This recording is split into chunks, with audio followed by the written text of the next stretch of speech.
Hello అండి, welcome to నూరీస్ kitchen. ఈరోజు నేను మీకు క్యారెట్ ఫ్రై రుచిగా ఎలా చేసుకోవాలో చేసి చూపిస్తాను. ఇలా చేస్తే పిల్లలు చాలా ఇష్టంగా తింటారు.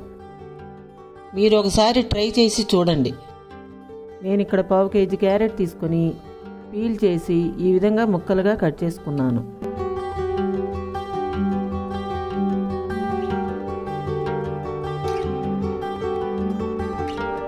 ఇప్పుడు స్టవ్ పైన ఒక గిన్నె పెట్టుకొని కొద్దిగా ఆయిల్ వేయండి. క్యారెట్కి ఆయిల్ ఎక్కువగా పట్టదు కాబట్టి చూసి వేసుకోండి. ఆయిల్ వేడెక్కిన తర్వాత 1/2 స్పూన్ తాలింపు గింజలు, 1/2 స్పూన్ జీలకర్ర వేయండి. ఇవి చిటపటలాడిన తర్వాత 2 దంచిన వెల్లుల్లి రెబ్బలు వేయండి. కొత్తగా చూస్తున్న వారైతే లైక్ చేయండి, సబ్స్క్రైబ్ చేయండి. ఇప్పుడు ఇందులో కట్ చేసి పెట్టుకున్న క్యారెట్ ముక్కలన్నీ వేయండి. 1/2 స్పూన్ పసుపు, 1/2 స్పూన్ సాల్ట్ వేసి బాగా కలిపి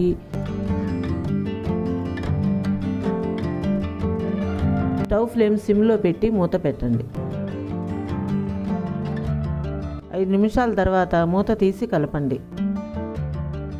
ఈ క్యారెట్ ఫ్రైకి నీరు పోయకండి.